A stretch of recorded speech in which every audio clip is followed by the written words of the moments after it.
Boa noite, pessoal. Sejam todos bem-vindos mais uma vez em mais um webinar aí, contando com a presença de pessoas da BR Link, da AWS. Muito prazer em tê-los todos aqui. Hoje a gente tem um tema bastante relevante, bastante especial aí. Hoje a gente vai conversar com dois grandes caras da AWS a respeito de um estudo que o IDC, que é uma importante referência de pesquisa e de informações de mercado no mundo inteiro, eles fizeram em relação ao valor da AWS para a organização para as organizações da América Latina. Né? O IDC entrevistou várias empresas e, de uma maneira muito interessante, muito estruturada, quantificou os ganhos financeiros dessas empresas ao migrarem para a AWS. Né?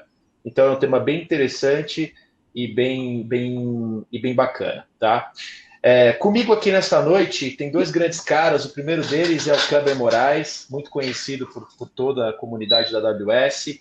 Ele é o Country Director da AWS, responsável por boa parte dos negócios aqui no Brasil, tem visitado muitos clientes. Vamos ver se a câmera dele entra. Aê, garoto, agora eu tô te vendo. Tudo bem aí? Tudo bem, Rafael? É um prazer estar aqui nessa live. Acho que a gente conversar, a gente tem vivido aí o dia a dia junto com os clientes do real valor que toda a parte da nuvem traz, e acho que conversar isso com os nossos clientes e amigos é um prazer. Então, obrigado pelo convite. Obrigado, eu que agradeço. E tá com a gente também o André Serafim. O André Serafim é o Cloud Financial Management Business Development Executive na AWS. Que cargo bonito! Dá para perceber que o cargo dele é bem mais importante que o seu, né, Kleber? Pelo tamanho, né? Boa noite a todos. Parte. Boa noite, André. O André conhece muito bem o estudo, além de fazer um grande trabalho na parte financeira, né, vamos falar assim, nos estudos financeiros dos clientes e pré e pós-venda na AWS, ele também conhece muito bem o estudo. Seja bem-vindo, André.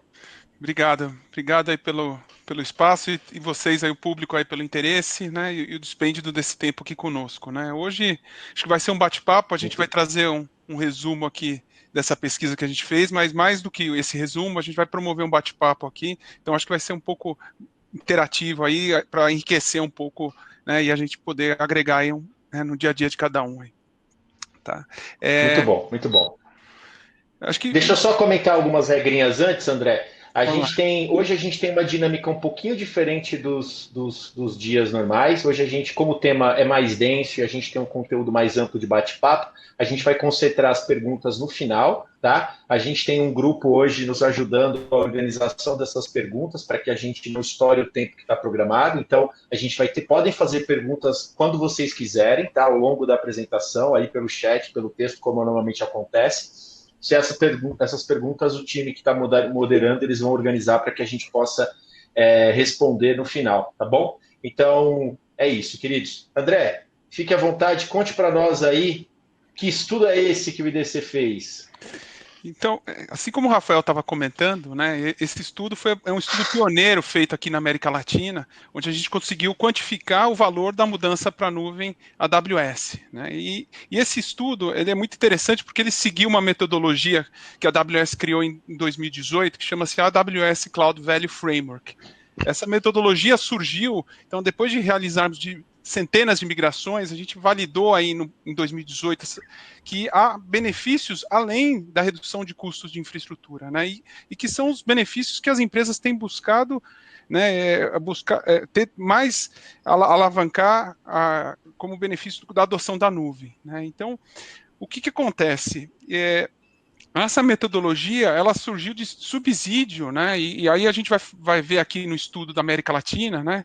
Que os 4 pilares, né? Então a gente vai falar de redução de custos, mas vamos falar principalmente do aumento da produtividade da equipe de TI, né? E esse assunto, não querendo fazer um spoiler aqui do estudo, mas foi algo que despontou, né? A gente já fez um estudo similar, por exemplo, nos Estados Unidos e na própria Índia, e isso despontou. Aqui na América Latina, a gente teve, segundo o IDC, por volta de 40% aí de aumento de produtividade após a migração, né? Então isso foi algo diferente. E não somente o aumento de produtividade, mas tem os aspectos de aumento de disponibilidade ou resiliência, né? E isso tem um pouco a ver com a melhoria da qualidade do serviço e questões de segurança da informação também. Então a gente vai contar e abordar, né? E E não o último, mas não menos importante, a grande importância aí das empresas começarem a usar os recursos mais estratégicos, né, e entregar aquilo que as áreas de negócio precisam, que de fato as empresas precisam se repensar, reinventar e se transformar com esse novo mundo digital. Tá? Então, basicamente, essa metodologia traz esses 4 pilares, e esses 4 pilares foram utilizados aí durante esse estudo. Foi um estudo profundo, com 17 grandes empresas aqui na América Latina. Né? Essas empresas, elas num primeiro momento, elas estavam ou com uma infraestrutura on-premises ou colocation, e elas tinham uma característica de ter ERPs legados, né, e que tinham uma certa dificuldade, tinham um custo de um data center que elas tinham que pagar, quer estejam usando ou não, e além disso, elas tinham que trabalhar com a demanda, né? Então, aquela história, né? Às vezes eu tenho que provisionar pelo meu pico, né? Então, eu tenho que fazer um investimento upfront, né? Já pensando ali no meu dia que eu vou ter que mais consumir. Então, e aí a gente vai ver que com a mudança da nuvem, o que elas puderam revestir pensando, né? E quais foram os benefícios que eles conseguiram colher olhando esses 4 pilares. Tá? Então, a gente vai seguir um pouco nessa linha aqui. Falando um pouco da demografia desse estudo, então foram 17 empresas entrevistadas, metade foram aqui no Brasil, onde a gente entrevistou, e aí tudo isso foi apurado, auditado, né, foi o IDC que teve grande criteriosidade aí de fazer toda a avaliação, quantificação de dados, né, então, sim, foi super rigoroso, e a gente pegou diferentes segmentos aí, né, de indústria financeira, comércio eletrônico, mídia, serviços alimentícios, então, além do Brasil que eu comentei, tem México, Argentina e Colômbia. Tá? Tem empresas aí aqui tem alguns números médios, né, que a gente colocou, número médio de empregados, o tamanho das equipes de TI, né, mas, por exemplo, a média de empregados aqui está 2.700, mas teve empresa que chegou até 12.000 funcionários, né, então é um número médio aqui, mas teve uma dispersão, e no estudo vocês conseguem ver de forma mais detalhada. Tá? Então, acho que aqui é um pouco do panorama de fundo. E aí, seguindo um pouco em frente, eu acho que a gente começa aqui essa primeira parte falando um pouco do mercado de nuvem latino-americano, né? E até a gente estava falando um pouco antes, assim, o nosso panorama atual, né? Porque o que o estudo traz é uma fotografia do que estava com uma visão do ano passado, né? E o próprio IDC está estimando que o que acontece, mesmo com esse momento atual, quando a gente começa a olhar os gastos estimados de longo prazo aqui na América Latina, que até estão mais otimistas que ao redor do mundo, eles vão seguir essa mesma trend. Então, é muito importante a gente entender essa fotografia, apesar de ter sido ano passado, que ela continua pertinente no momento atual. Tá? E aí, o que acontece? Nessa primeira fotografia aqui, o raio-x do mercado de nuvem, o IDC estava apurando ali naquele momento que o mercado de nuvem na América Latina ficou estimado por volta de 5 bilhões aí de dólares. Né? Então, esse é um espaço que já está ocupado, né? 5 bilhões de dólares, e é um mercado que está crescendo até 2023 aí num passo por volta de 37%, né, e de forma muito acelerada, 10 vezes mais que o mercado on-premise. Então, isso vai continuar. A gente está com, né, a nossa situação atual, mas vai continuar com essa pegada. Né? E, além disso, o próprio IDC começou a fazer uma estimativa com respeito à distribuição de infraestrutura como serviço e plataforma como serviço. Né? Então, também está...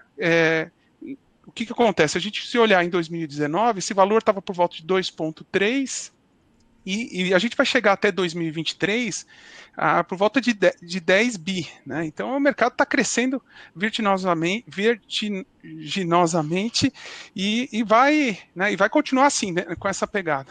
Tá? Não sei se vocês querem acrescentar alguma coisa, Kleber e Rafael, aí um pouco desse panorama inicial. Vou seguir aqui. Eu acho que é muito interessante, porque é surreal o tamanho do crescimento que a gente tem, né? O PIB de TI já está crescendo em relação a ano sobre ano, né? O PIB total, os investimentos totais de TI, mas os investimentos de nuvem, eles estão realmente num ritmo de crescimento muito superior ao da infraestrutura tradicional, né? O que significa que o mercado de nuvem realmente vem ganhando espaço. É verdade que o investimento em TI geral tem crescido, por exemplo, no Brasil, né, em relação a anos anteriores, tendo mais dinheiro para TI, mas, ao mesmo tempo, a nuvem tem ganhado espaço de outras frentes da infraestrutura tradicional, que é muito interessante, né? Esse estudo é legal, IaaS e PaaS, porque ele foca muito mais ali onde é o mercado da AWS, né? O crescimento, a gente vê principalmente um crescimento grande de PaaS, né? Isso é uma coisa bem interessante e acho que isso é um bom sinal, porque também relaciona uma certa maturidade no consumo de nuvem, né? Por parte dos clientes, né, Kleber? E o que a gente sente é que, primeiro o tamanho desse potencial. Hoje, praticamente a despesa e investimento das empresas em cloud é algo em torno de 5% globalmente. Então, você vê o espaço de mudança que tem de sair de uma tecnologia padrão para fazer uma transformação para a nuvem. Mas, principalmente nesse momento. Acho que o que a gente está vivendo nos meus 90 dias em casa e acompanhando vários dos clientes, o desafio que eles têm de migração, com certeza essa migração está acelerando muito, a gente vai discutir um pouco aqui durante esse webinar, mas mostra que realmente essa curva ela tem um crescimento muito forte e ela talvez, se a gente refizesse um estudo nesse momento, a gente sentir que acelerou de maneira muito forte em função das necessidades do business e tudo, mas com certeza, André, é um potencial grande que a gente tem aí pela frente. Excelente. E seguindo no estudo aqui, a gente começou a buscar quais são as principais alavancas de transformação. E a transformação digital, assim como o Kleber estava falando, né, então, como eu vou resolver meus problemas atuais com essas novas tecnologias, ou mesmo mudar meu modelo de negócio, né, aproveitando dessas novas tecnologias. Então, a transformação de negócio, a transformação digital é um dos principais impulsionadores aí que a gente verificou e que vai continuar sendo uma forte tendência, né? Imagina que os clientes nesse ambiente 24/7 para suportar a economia digital precisam ter uma infraestrutura que consiga, né, ter qualidade de serviço, ter resiliência, até questões de segurança da informação. Tá? Um segundo papel muito importante tem a ver com a utilização da nuvem como plataforma de lançamento de inovação, né? Então, para você fazer toda a experimentação, testes e até mesmo desses novos modelos de negócio, né? Então, a gente vê uma ampla oferta aí de serviços, né? De inteligência artificial, blockchain, né? E aí, até puxando um pouco a sardinha para o nosso lado, a gente tem uma grande quantidade de serviços desse tipo, internet das coisas, blockchain, né, e a gente continua expandindo de forma muito forte, né, o suporte, tanto a carga de trabalho quanto esse serviço. Temos um portfólio aí de mais de 175 serviços completos, né, inteligência artificial, blockchain. Então, assim, tem que ser muito, né, facilitar a vida das empresas para fazer justamente a experimentação e o uso dessas novas tecnologias aí como alavanca de novos experimentos e testes, né. E, por fim, tem um aspecto de prestação de serviço de nuvem, né? Então, a nuvem, e aí até a BR-Link é um dos parceiros nossos desse ecossistema, né? Então, cada vez mais empresas vão poder nos ajudar aí a entender, né, os desafios dos clientes, transformar e provocar de forma mais dinâmica, né? Conseguir fazer com que as empresas consigam migrar e resolver seus problemas com a nuvem, né? Então, isso é muito importante. Aqui na AWS, a gente tem uma comunidade muito grande, tanto de usuários quanto parceiros, né? E a gente acaba conseguindo criar esse efeito de rede, né? Que a gente, para acelerar e alavancar fortemente a utilização da nuvem, né? Acho que isso é um ponto, são as alavancas primordiais que vão continuar existindo aqui no mercado, né? André, eu queria comentar, porque eu sabia que o trabalho da gente aqui tinha algum propósito. Mas agora que o IDC falou, eu mandei até o estudo para minha mãe ler. Falei, olha, mãe, agora fez sentido todo esse tempo de BR-Link. Brincadeiras à parte, eu acho que o que é muito interessante dizer, e não é só pela BR-Link, mas eu acho que por o ecossistema de parceiro do Cloud Provider é muito importante, né? Porque muitas vezes os clientes, eles precisam, na maior parte dos casos, eles precisam de muita ajuda para poder utilizar os serviços na velocidade que precisam. A gente sabe que não é simples, né, para um cliente que está acostumado a uma infraestrutura tradicional, a entender, por exemplo, como funciona o billing, como funcionam os serviços, enfim, ele tem toda essa jornada. Então, os parceiros, eles aceleram muito, né? Então, acho que é muito interessante aí essa visão de que isso tem impulsionado também o consumo de nuvem, né? Porque no fim do dia, a gente precisa de pessoas para fazer isso acontecer. Já que assim, Rafael, eu vou emendar num conceito que é o seguinte, que é o que a gente chama a evolução natural do mercado de cloud. Ou seja, esse mercado tradicionalmente começou com as startups, que nesse modelo eles eram self-services, eles se treinavam, se capacitavam de uma forma muito intensa. Agora, o advento de empresas, o que a gente chama de enterprise, vindo desse modelo e aí sim fazendo migrações ou fazendo uma mudança tecnológica, o fato de contar com parceiros para ajudar nessa transição é fundamental.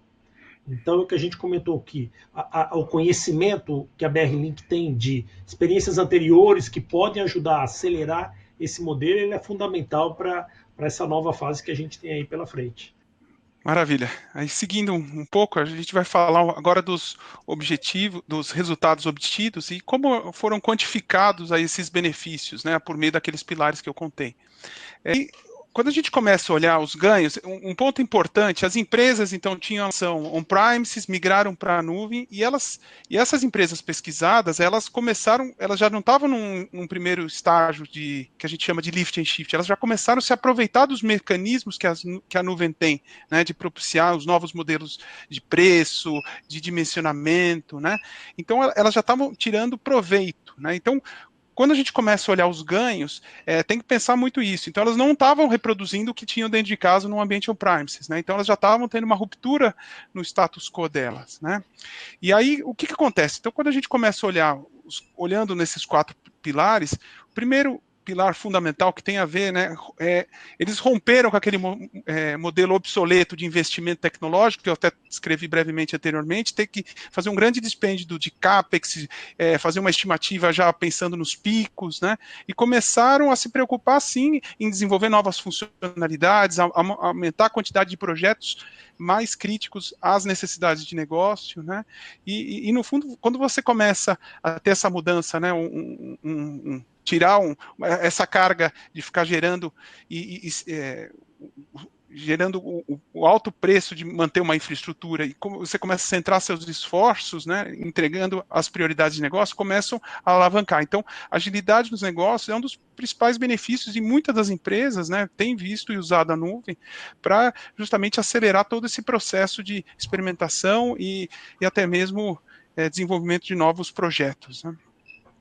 Tem a ver aí com a história de aumento de produtividade, que eu já fiz um spoiler, que foi aquilo que despontou aqui na América Latina, né? Então, o ambiente, eles estão cada vez mais complexos, né? E as empresas precisam, por um lado, otimizar os investimentos, né, em pessoal, eu preciso retreinar, eu preciso conseguir que as horas da minha equipe sejam bem gastas, né? Então, é isso que a gente percebeu, que a partir do momento que essas empresas migraram para a nuvem, elas conseguiram, né, ter uma quantidade de horas revestidas aí, justamente nessa recapacitação em projetos mais estratégicos. Tá?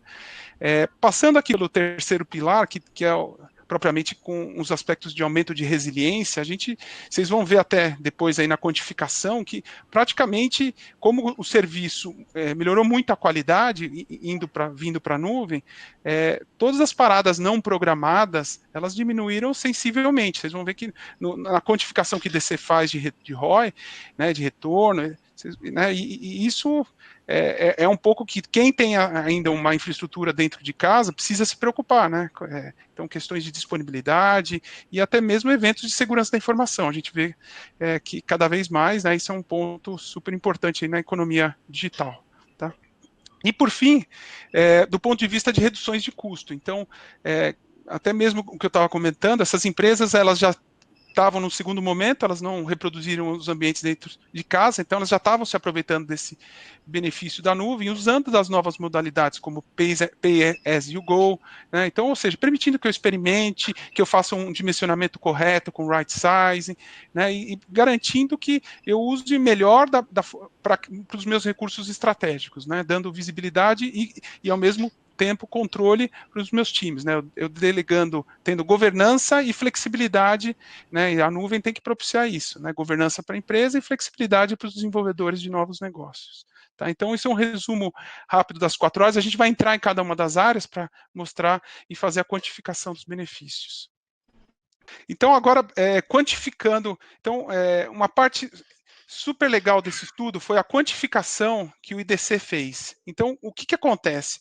O IDC estimou que, em média, os clientes que se utilizam a AWS, eles podem obter um ganho líquido aí, e eles quantificaram, como tinham empresas, a média lá estava em 2.700 funcionários, eles quantificaram por uma base de 100 usuários, né? Então, para cada 100 usuários, eles estimaram que as empresas que passaram a usufruir da nuvem, elas começaram a ter um benefício de por volta de $304 mil, né? E aí, o mais legal é que eles começaram a fazer o breakdown olhando esses 4 pilares, né? Então, ou seja, quando eu começo a olhar no viés aumento de produtividade, né, eu tive por volta, as empresas conseguiram, por meio das automações e do aumento de eficiência, a ter um ganho de por volta de $123 mil aí por cada 100 usuários.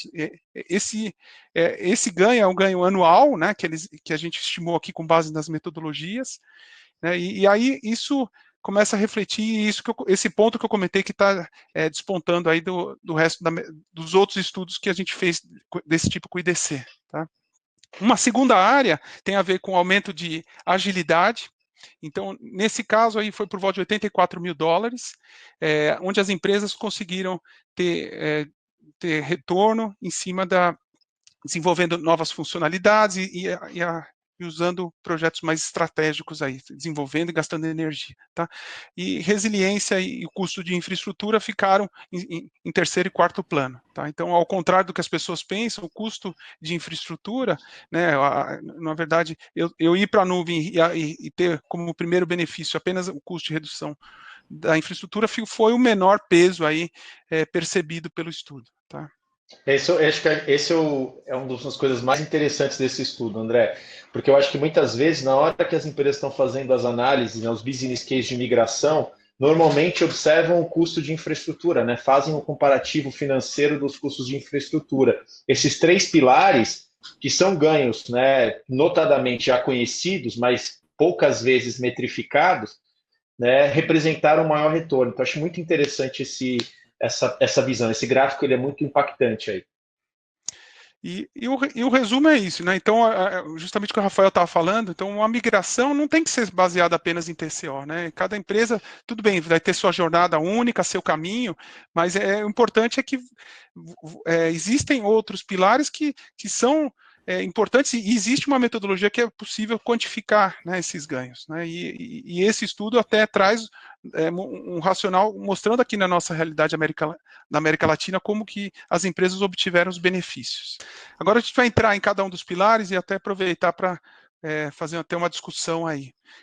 Então, o primeiro pilar tem a ver com aumento de agilidade dos negócios, né, que a gente estava falando, as empresas começarem ajustarem os seus processos, né, e centrarem os recursos e atividades mais estratégicas, né, e a gente percebeu aí no estudo que as equipes conseguiram desenvolver mais aplicações, mais funcionalidades, né, tiveram um time to market aí para desenvolvimento de projetos maiores, né, então, assim, de forma geral, ajudou muito as empresas a usufruírem.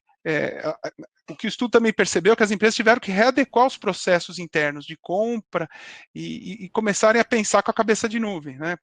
Para no momento que eu quiser experimentar, eu conseguir facilmente aproveitar dos recursos da plataforma e fazer com que a minha equipe de TI não fique parada esperando um recurso estar disponível, eu consigo alavancar os projetos, né? Então, esse é um primeiro viés super importante. Aí eu queria abrir até para discussão aí um pouco o que o Kleber e o Rafael têm visto aí com respeito ao ganho de agilidade para as empresas, o que tem motivado elas a buscarem a nuvem. Eu acho que tem 2 comentários nesse slide seguinte de clientes ali no estudo que eu acho que são bastante interessantes, né? Primeiro, a gente sabe isso notadamente. Esse primeiro depoimento dos clientes, eu acho que ele é interessante porque de um cliente do setor de comércio aqui no Brasil, né? Costumamos levar entre 30 e 40 dias para implementar novas funcionalidades de uma aplicação em ambiente de produção. Agora, com a AWS, levamos de 3 a 4 dias. Então, é óbvio que envolve aqui uma maturidade no uso da nuvem, né, André? Eu acho que envolve, assim, utilizar o ferramental de nuvem. Não é simplesmente usar a nuvem como um data center, subindo máquinas virtuais apenas, sem nenhum tipo de automação. Envolve uma série, utilização, por exemplo, de ferramentas de automação, principalmente. Acho que isso aí é uma questão, para a gente não falar de paz, por exemplo, e outras questões. Mas eu acho que muitas vezes, para vários negócios, esse tempo de redução para lançamento de novas funcionalidades ou de novos produtos é o tempo de sobrevivência da empresa, né? Para muitas empresas, lançar uma funcionalidade ou um produto antes do seu concorrente significa você permanecer no mercado e ganhar vantagem competitiva, vantagem de tempo relativamente no mercado, ou seja, você consegue chegar primeiro. Basta a gente comparar, por exemplo, hoje, por exemplo, a maturidade da AWS no mercado, né? Ela se posicionou primeiro nesse mercado, ela tem, óbvio que não só por isso, mas também por isso ela lidera o mercado hoje por conta dessa experiência. E eu acho que o segundo comentário dos clientes é muito interessante também, que são as ferramentas que estão disponíveis para os clientes, né? Outro dia mesmo a gente teve um caso, só para compartilhar com vocês, que é um caso que vai ser público agora, de um cliente que precisava legendar uma quantidade de horas muito grande de vídeos, né? Então eles tinham na verdade, um conteúdo de vídeos de aulas, né? Ele precisava legendar essas aulas para dar acesso, para garantir mais acessibilidade para as pessoas com deficiência auditiva, né? A gente conseguiu fazer a legendagem de milhares de horas de vídeo em questão de 2 a 3 horas de trabalho, né, com a plataforma, por exemplo, com o Transcribe da Amazon, né, que é um dos serviços de inteligência artificial. Então, esses serviços prontos, eles agregam muito valor, né, na agilidade, porque pensa no trabalho de ter que subir máquinas, né, instalar softwares para poder fazer a transcrição, treinar modelos para fazer isso. Né? Na prática, aqui, o cliente ele tem uma API que ele simplesmente submete aquela demanda e ele faz todo o trabalho. Né? Então, ou seja, pensa que o quanto tempo levaria, quantas máquinas precisariam para fazer essa transcrição se fosse on-premise. Né? Então, é covardia comparar, né? Não dá para comparar mesmo. Né? E acho que as empresas elas estão cada vez mais percebendo a importância e a relevância disso. Muitas vezes, time to market é a sobrevivência da empresa no negócio. Aí, partindo para o viés de aumento de produtividade, é importante. O que acontece? As empresas, após a migração para a nuvem, a gente percebeu que começou a aumentar o tempo disponível. As empresas começaram a gastar, tirarem atividades corriqueiras operacionais que eram executadas aí, por exemplo, a instalação de patches, subida de servidores, né? E começaram atividades corriqueiras, né? Que é o que a gente viu. E aí, a partir do momento que você vai para a nuvem, você começa a aumentar as horas e ter uma TI mais estratégica. Então, eu estou envolvendo meus recursos hora-homem em atividades mais relevantes. Né? Então, quando a gente fala aqui que reduziu 74% do tempo gasto aí para manter o ambiente, significa isso. Então, eu deixei de ter que ter o grande compromisso, a grande barreira aí de carregar, de atualizar, né, de manter minha infraestrutura e comecei a possibilitar que eu consiga focar os meus recursos em atividades mais estratégicas. Né? Então, uma TI mais conectada e, ao mesmo tempo, mais voltada a entender as demandas de negócio. Né? Eu acho que as duas coaches verbatins que a gente colocou aqui, né, um cliente do setor bancário aqui no Brasil, deixamos de realizar diversas atividades operacionais, como a própria instalação de patches, e passou essa equipe a realizar atividades com maior valor agregado. Né? Então, um outro cliente de hotelaria do México, ele comentou que com a migração da nuvem, eles dobraram as operações e foram capazes de gerir, mantendo o mesmo pessoal. Né? Eu queria falar um pouco da questão de agilidade que a gente comentou ali no princípio, e aqui, Rafael, se você puder falar comigo aqui do lado, mas eu acho que a principal palavra que a gente tem dentro desse conceito é a mudança que tem do paradigma dos clientes, ou seja, o custo sempre foi levado como principal preocupação nesse momento, na transformação para a nuvem, e a gente vê que outros componentes como agilidade, resiliência e produtividade passam a contar no estudo do TCO, muito mais. Mas quando a gente fala um pouco da agilidade, eu talvez seja um pouco repetitivo, que eu não escutei o que você comentou, mas acho que o grande ponto que a gente tem nessa questão é o fato do cliente poder desenvolver novos produtos e ganhar um time to market muito efetivo. Acho que a gente teve exemplos aqui de clientes que no dia a dia está com a gente, e alguns estudos, que de 30 a 40 dias que ele vinha desenvolvendo um novo produto, ele passou de 3 a 4 dias trazendo novas funcionalidades. E como o André mencionou, inovação tecnológica que muitas vezes ele não conseguiria estar utilizando de uma maneira usual. A gente falou um pouco aqui de dados, a gente falou de inteligência artificial, ou seja, infraestrutura que permite você ir a mercado numa velocidade mais rápida, infraestrutura que permite você, mais do que tudo, experimentar. Experimentar em um momento como esse, só para complementar, eu acho que do fato que aconteceu uma pandemia, o que a gente viu os clientes utilizando infraestrutura de cloud em seus negócios foi um movimento fantástico. Ou seja, desde aquele que precisou ter um pico de consumo e a elasticidade permitiu com que ele tivesse essa funcionalidade, até criar novos modelos de negócio. Vários exemplos de clientes que criaram em 30 dias um novo modelo de negócio, tendo que fechar uma loja, tendo que migrar para vendas online, ou tendo que fazer novos aplicativos para roteamento de caminhão. Então, acho que esse pilar da agilidade é que realmente faz toda a transformação, que está refletida no estudo do IDC. Acho que eu consegui dar um panorama nisso. Eu concordo plenamente com você. E adicionando, né, quantos desktops virtuais não precisaram subir para a nuvem agora nesse momento de pandemia, né? Que é uma das coisas aí, digamos, básicas, né? Em relação a essa camada ainda de produtividade de TI, que o André comentou, eu acho que, em primeiro lugar, as empresas estão cada vez mais entendendo a importância das pessoas para fazer com que as coisas aconteçam, né? E a gente sabe que o mercado de trabalho hoje não sobra profissionais, pelo contrário, falta profissionais. A mão de obra é escassa, é cara, muitas vezes. Então, ou seja, garantir mais produtividade, fazer mais com menos com os times de TI é agenda prioritária, né, para todas as empresas, né? E eu acho que esse tópico, que foi o tópico que teve, o pilar que teve mais retorno para as empresas, traz essa visão da TI conectada ao negócio. Acho que esse é um ponto também que eu queria ouvir de você, Kleber. Você que liderou várias empresas, qual a importância que você vê do time de TI estar mais conectado ao negócio e menos conectado no cabo do switch lá, ligando e desligando as coisas, fazendo as configurações da infraestrutura? Com certeza. Esse é o grande desafio que a equipe de TI tem. Ou seja, deixar de focar na infraestrutura de hardware, de software, de alocação de recursos do que a gente discutiu aqui anteriormente, que a nuvem permite com que você não tenha essa preocupação, para focar no core do negócio. Acho que isso hoje é mandatório. Na hora que você consegue, a gente tem exemplos aqui de clientes que dobraram a operação deles, mantendo os mesmos recursos, ou clientes que conseguiram migrar parte dessa equipe para desenvolver novos projetos.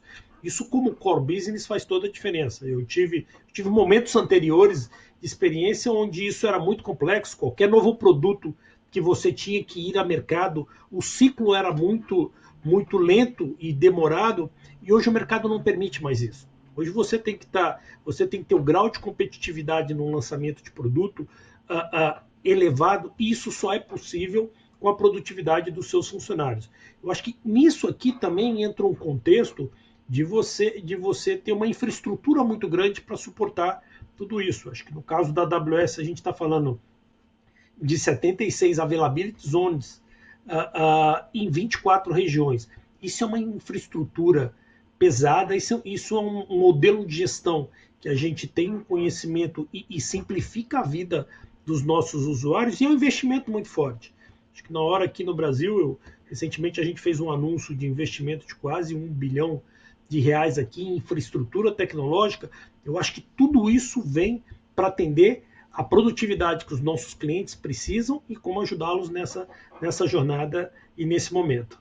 O terceiro pilar, André, que o André já comentou, é exatamente resiliência operacional, né? Então, esse aqui é um gráfico que está dentro do paper. Aliás, pessoal, só para comunicar a todos, no final a gente vai passar o link. Esse paper ele está à disposição de vocês, tá? O white paper, o paper completo, vamos falar assim, com todas as informações, gráficos detalhados. No final a gente vai passar o link. Fiquem aí com o QR Code pronto, porque vai ter um QR Code, vocês conseguem bater a foto ali com o celular, conectar e baixar o paper inteiro. Para que vocês possam ter acesso. Tá? Algumas pessoas também estão perguntando sobre o PPT, sobre as informações do webinar, a gente também vai disponibilizar para vocês todos. Tá?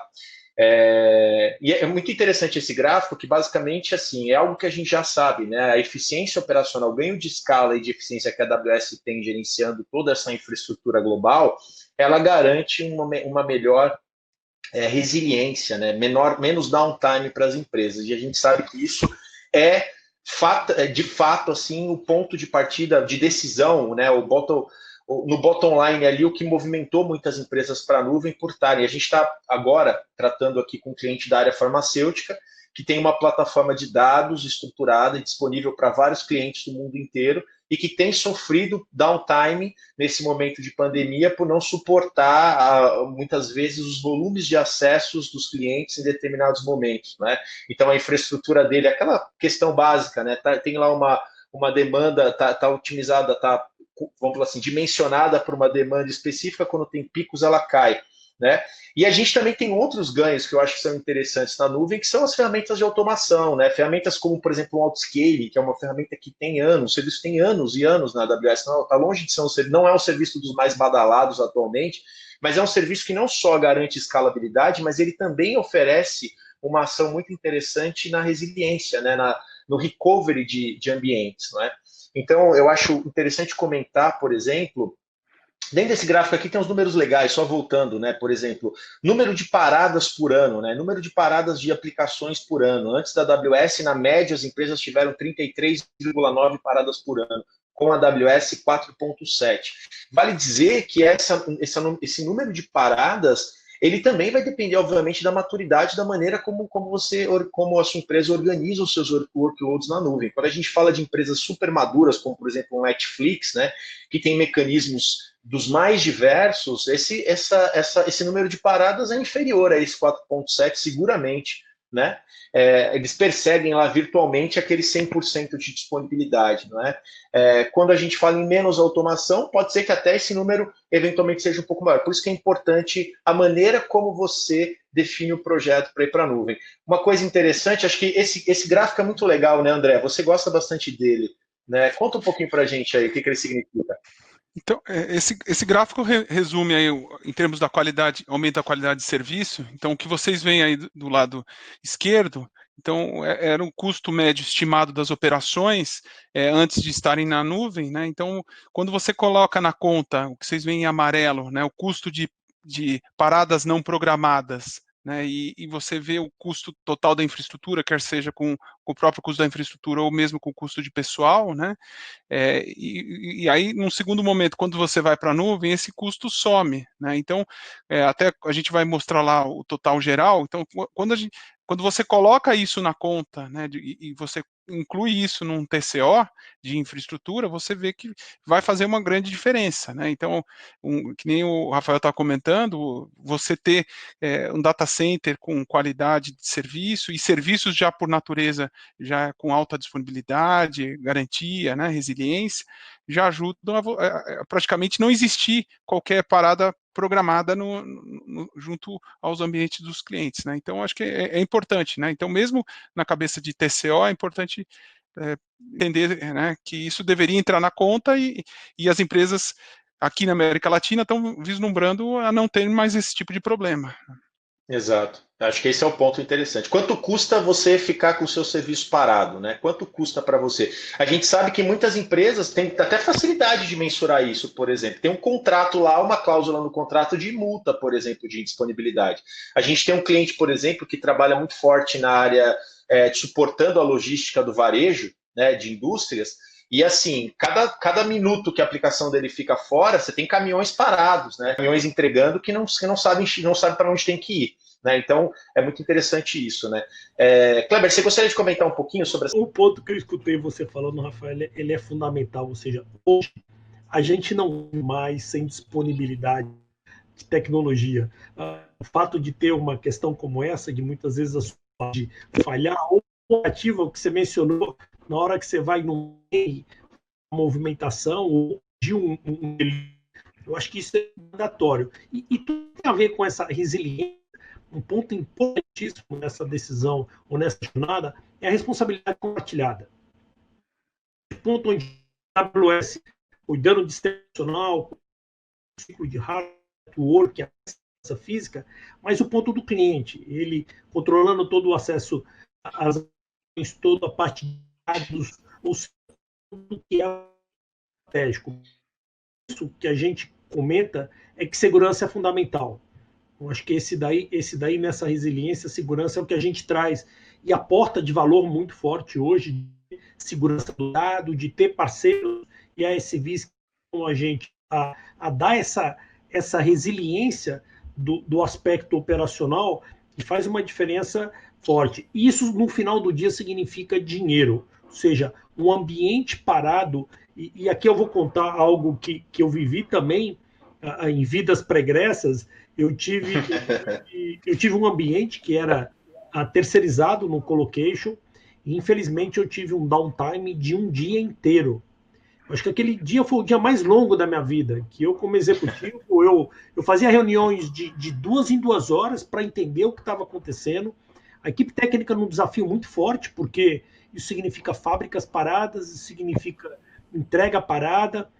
Então, é assim, o custo operacional disso e o impacto no business, ele é muito forte, e eu diria que graças a muito trabalho, internamente a gente não tem vivido problemas como esse. Por quê? Porque a resiliência operacional da nuvem, ela é muito forte e permite com que a gente não tenha, talvez, tropeços como esse, Rafael.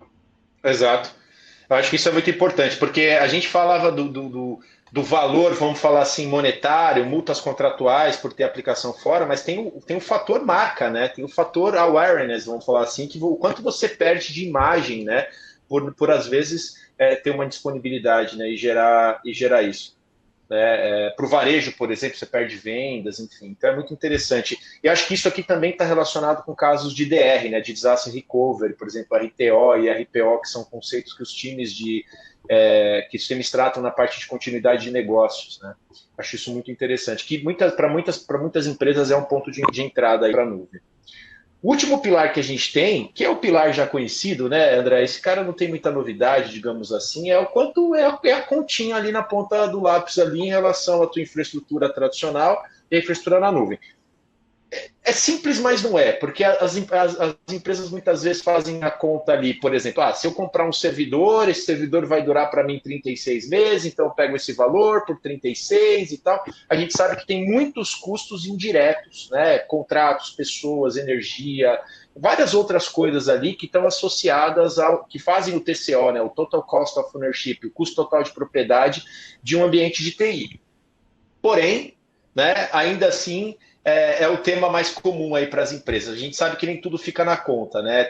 Aqui a gente enumera, e acho que muitos dos clientes de AWS já sabem, mas são conceitos assim que fazem parte da nuvem, né? De que a nuvem é pay as you go, ou seja, você vai pagar aquilo que você consome, né? Você não tem um contrato garantido, você não precisa ter um contrato com uma determinação de consumo específica, você não precisa ter um contrato muito longo se você quiser seguir no modelo on-demand, no modelo tradicional, né?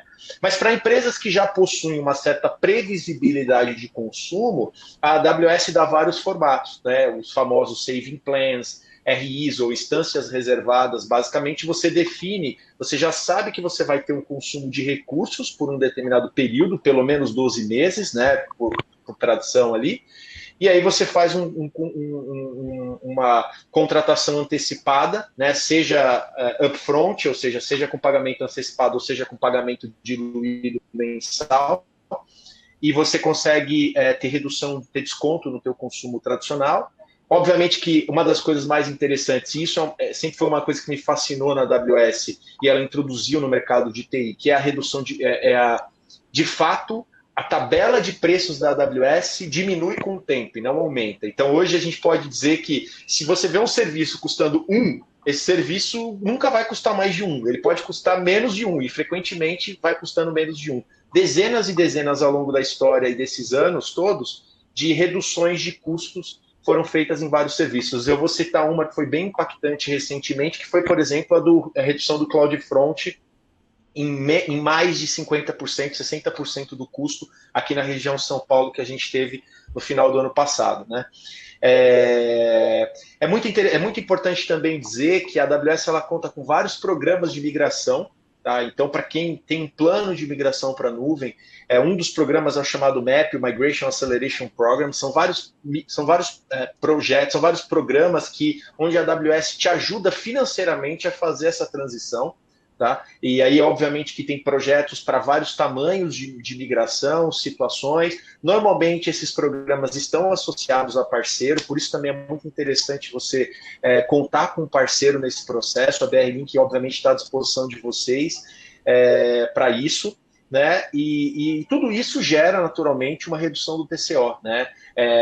Como, por exemplo, a utilização de serviços PaaS, como o RDS, que, aliás, é um serviço incrível, né? Que ajuda em todos os pilares que a gente está falando aqui, tanto de agilidade de negócios. O RDS, por exemplo, é uma plataforma, um serviço PaaS, né? Onde você consegue ter bancos de dados relacional, como, por exemplo, Oracle, SQL Server, SQL Server, MySQL, PostgreSQL, gerenciado, onde você não precisa se preocupar com patching, você não precisa se preocupar com replicação, você não precisa se preocupar com várias questões de configuração, ou seja, você se preocupa com o banco de dados, especificamente com a camada mais alta do banco de dados. Então, toda essa plataforma de serviço, ela entrega realmente uma redução de custos. E aqui tem alguns comentários de cliente, né, que a gente tem, né, de reduções aí interessantes. Quer comentar um pouquinho, André? Por favor. Eu acho que o principal ponto aqui é trazendo, né, que antes o peso de eu ter que fazer esse investimento upfront aqui, esse primeiro cliente traz aqui do setor alimentício aqui no Brasil, era de 30% né, do projeto, e quando eu passo para a nuvem, por eu usar esses mecanismos de correto dimensionamento e também adequar a minha infraestrutura versus a minha demanda, isso cai para 4%. Né? Então, Exato. Isso é um pouco do que acontece. Um segundo cliente aqui do México, ele estimou uma economia de 50% aí do que eles teriam num ambiente local, né? Então, acho que assim, a nuvem acaba dando essa flexibilidade das empresas adequarem o seu momento, né, e fazerem o investimento de acordo com a demanda, até mesmo para experimentar, né? Experimentar, ter indicador se está dando certo, e aí fazer os investimentos que se façam necessários, tá? Então, acho Legal.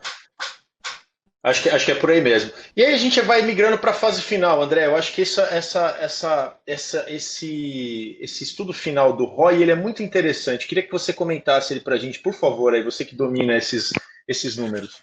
Por favor. Então, muito bem, o IDC usou a metodologia de fluxo de caixa descontado e ele calculou aqui que, numa análise de 5 anos, o retorno médio do investimento ele chegaria em 417%, né? Ou seja, as empresas teriam um benefício financeiro total descontado aí por volta de 1 milhão para cada 100 usuários, né?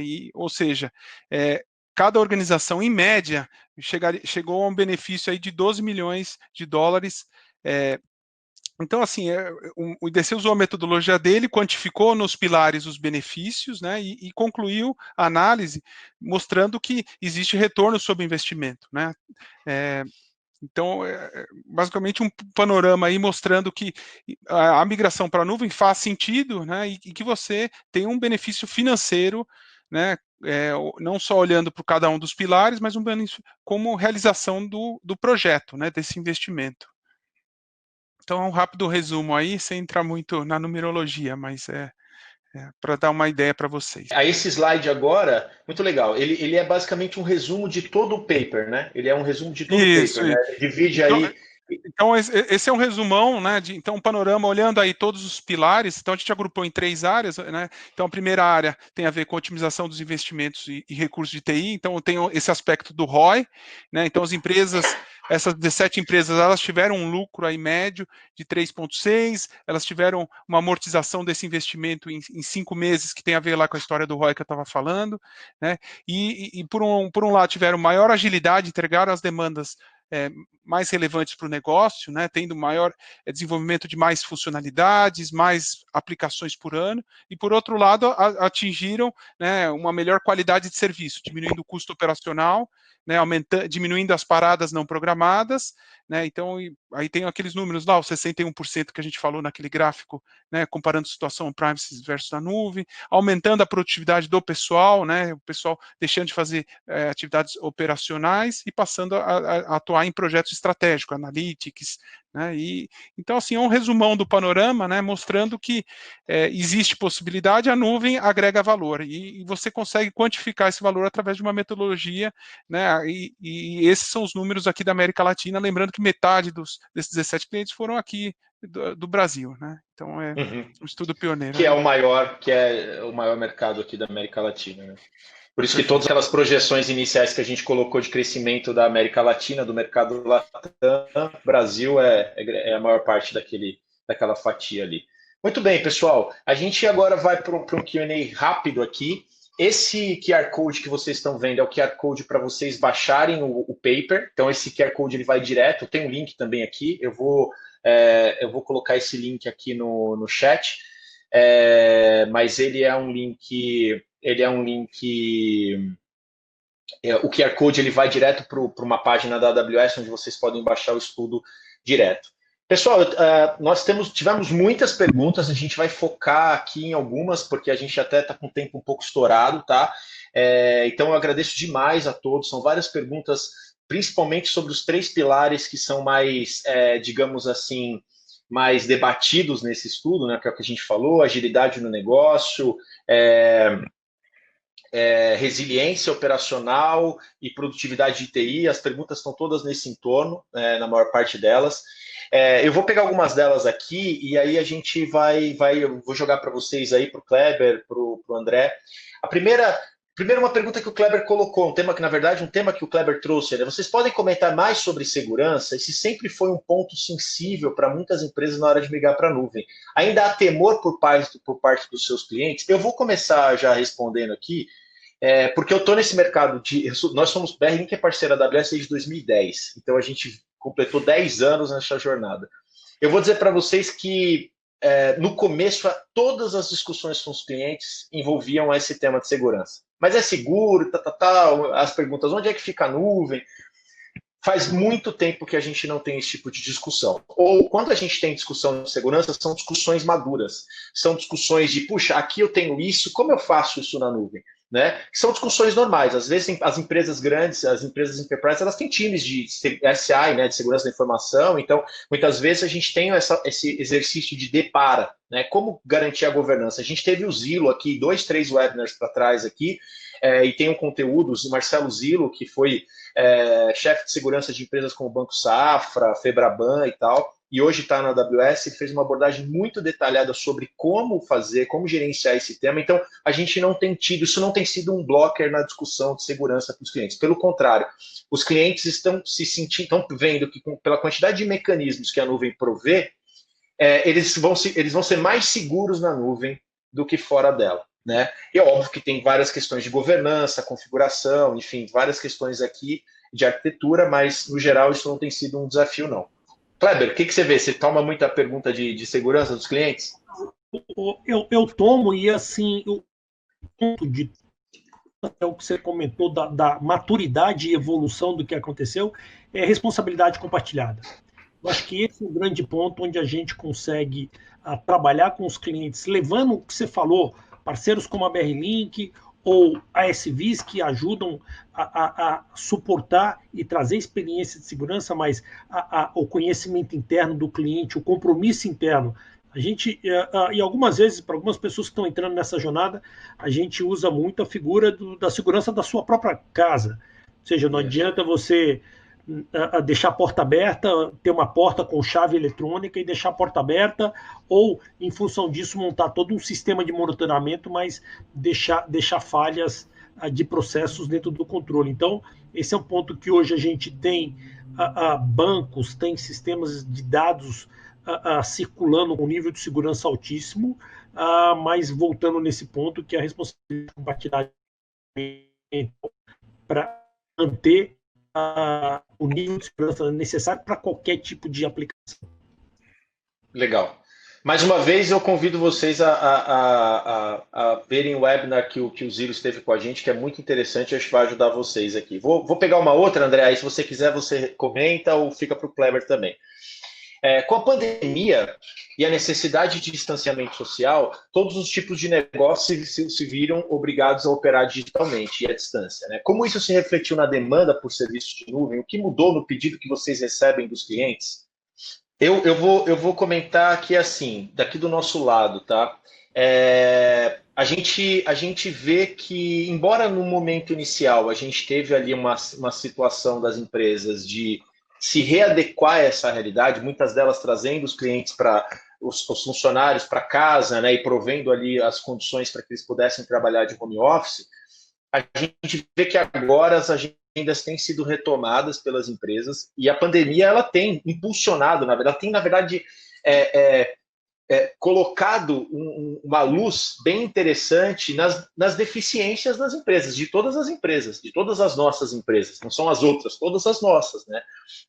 Essas situações mais difíceis, elas exigem mais, então tudo aquilo que estava, todos os projetos ineficientes, digamos assim, eles acabam vindo à tona. Então a gente vê muitas empresas retomando agendas importantes, até de inovação, de dados, de inteligência artificial, para que elas possam se preparar melhor diante dessa realidade e melhorar a eficiência do negócio.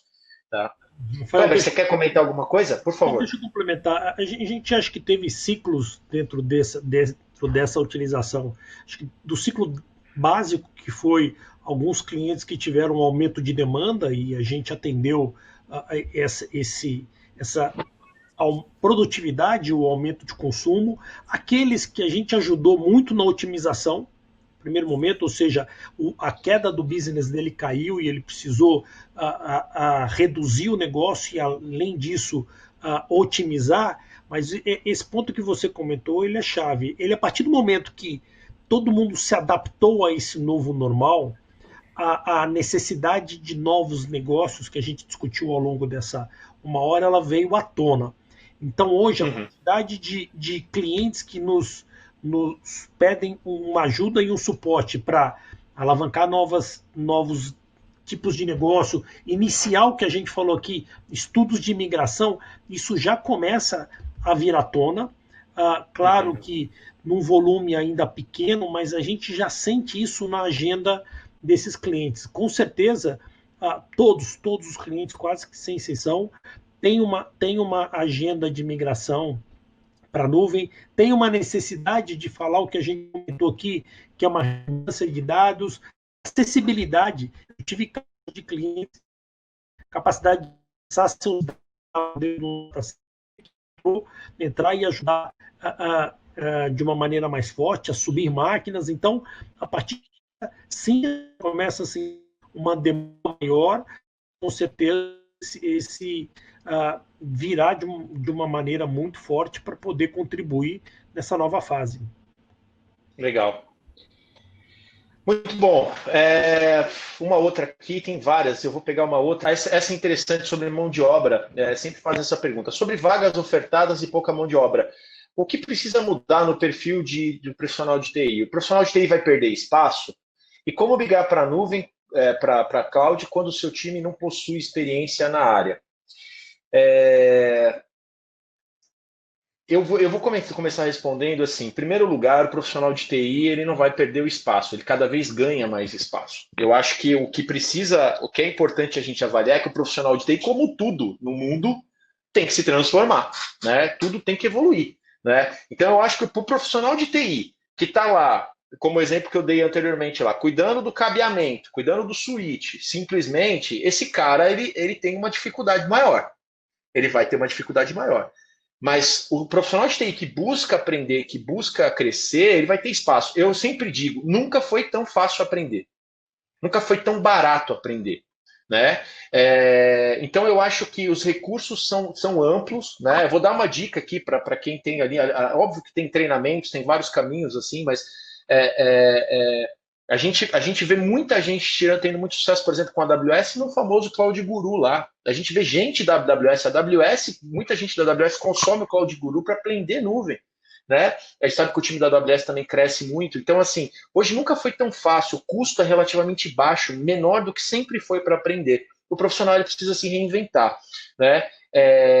E como migrar para a nuvem quando o time não tem experiência? Eu acho que daí é um mix de coisas. Eu acho que o parceiro ajuda muito nesse sentido, porque o parceiro tem skill, tem benchmark, tem experiência, tem ferramentas para fazer com que você erre menos nesse processo. Então, o parceiro ajuda muito e a AWS ajuda muito. Você precisa treinar o time, investir nas pessoas para ver quem tem condições, quem está a fim de cruzar essa jornada e evoluir, aprender nuvem. E talvez você tenha que trazer outros profissionais do mercado mesmo para fazer com que isso aconteça. A BR ela tem uma abordagem, até para compartilhar um pouco, de sempre trabalhar a 4 mãos com o cliente. A gente não tem o hábito de chegar para o cliente, é o seguinte, você dá o seu problema na minha mão e eu cuido. A gente sempre gosta de trabalhar em parceria. A gente procura capacitar o time ou ajudar o cliente a construir um time para trabalhar junto com a gente na evolução do ambiente. Então, é possível. A gente sabe que mudança de times, de pessoas, é um desafio grande, mas a gente não faz nada sem pessoas. Nada. Todos esses números aí que foram mostrados nesse estudo, sem gente treinada, sem gente capacitada, sem bons frameworks, eles são fracassos. Né? Então, eu acho que é muito importante valorizar essa questão do time e das pessoas aí. Rafael, você falou de forma perfeita e eu entrei aqui no circuito para dizer o seguinte: o profissional de TI é o profissional do futuro. Tá? E é o que você comentou, depende da capacidade dele de se retreinar, de olhar esse mundo novo. Esse mundo ele é mais técnico, sim, ele depende de um conhecimento maior e de inovação. Falar de uma empresa que lança 4 novos serviços ou features por dia, você imagina a quantidade de vem e a necessidade de estar atualizado. Você mencionou dos nossos funcionários, todos os nossos funcionários são certificados AWS Cloud Practitioner, inclusive eu. Então, eu acho que esse é o modelo... Parabéns! Não, mas isso mostra a necessidade de todo mundo estar entendendo o que a tecnologia traz de benefício, o que ela traz para o negócio do dia a dia. Então, esse profissional de TI que se capacita, que cresce, ele sempre vai ter espaço. Acho que o momento que a gente vive é um momento que isso passa e vai passar rápido, porque a demanda por esse tipo de profissional é fundamental e isso não vai acabar. Na hora que você tem 4 ou 5 pessoas que se juntam em cima de um propósito, em cima de uma ideia, e faz uma inovação e vira um unicórnio, é esse no momento como esse é o potencial que a gente tem de transformar o Brasil. Transformar o Brasil através da inovação, ter essa capacitação e ampliar com toda essa infraestrutura de você poder ser uma empresa global de uma maneira muito fácil, de você ganhar novos mercados. Então, eu acho que esse profissional de TI tem que ter isso em mente nessa oportunidade. Verdade. Concordo plenamente, assino embaixo. Acho que a AWS ela democratizou, né, a tecnologia de uma maneira muito interessante e nós não teríamos várias dessas companhias disruptivas se não fosse a nuvem, né? Muito legal, queridos. Gente, a gente vai ter que parar por aqui, já estouramos o tempo, inclusive, tem várias perguntas, a gente agradece demais assim, a participação de todos, demais mesmo, a gente chegou a bater mais de 200 pessoas simultaneamente ao vivo, muito obrigado mesmo, nós tivemos alguns probleminhas técnicos aqui, que foram inesperados, mas eu acho que deu para transmitir a mensagem. De novo, a gente vai compartilhar depois esse webinar on demand.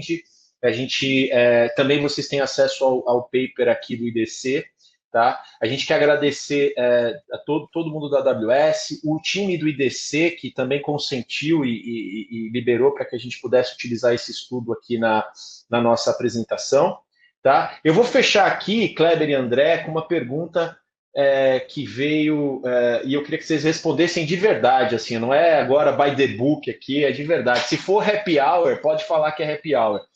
André e Kleber, muito obrigado a vocês dois, as suas considerações finais e a resposta. Qual é o valor real da AWS para vocês? Vamos lá.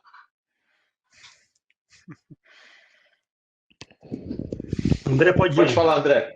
Começa. Acho que ele vai falar happy hour, Kleber.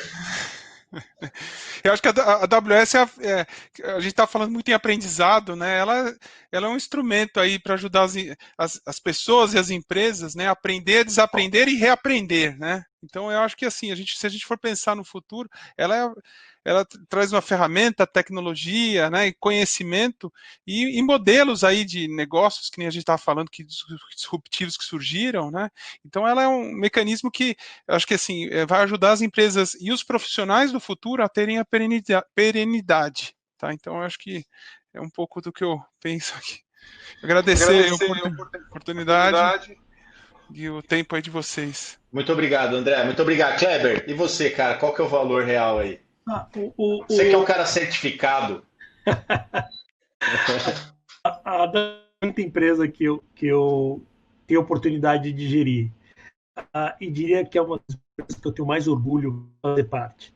Acho que orgulho tem um propósito muito forte. Quando você olha a palavra obsessão pelo cliente, de tudo que a gente discutiu aqui, ele tem uma profundidade muito grande. Ele tem a profundidade da gente realmente querer ajudar esse cliente na sua jornada, ou de trabalhar em redução de custo para que isso seja uma realidade do dia a dia, ou desde as coisas que a gente fala que é frugalidade, que é fazer mais com menos, isso acaba incorporando na sua vida. É gozado que é a primeira vez na minha carreira profissional onde a cultura da companhia acaba impregnando no meu dia a dia, da minha forma de ser, e me leva a um propósito maior.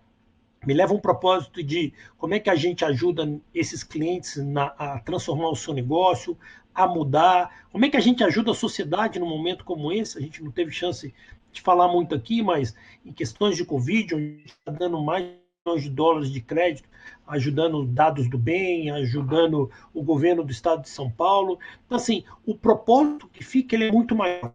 Ele é muito criar uma comunidade de pessoas que estão saindo do sonho de ter um novo negócio, de ter um novo emprego. Então, acho que a AWS para todos nós é isso. Que orgulho. Mas quando a gente fala que a gente, para a gente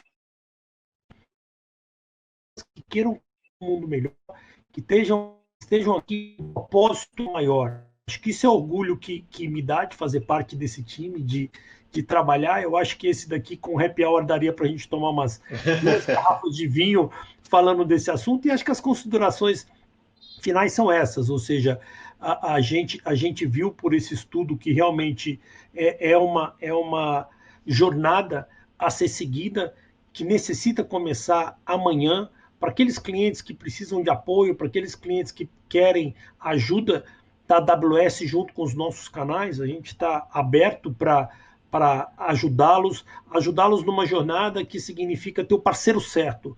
Eu acho que na hora que você escolhe o parceiro certo para fazer essa caminhada, ele faz toda a diferença nessa jornada. E eu tenho orgulho.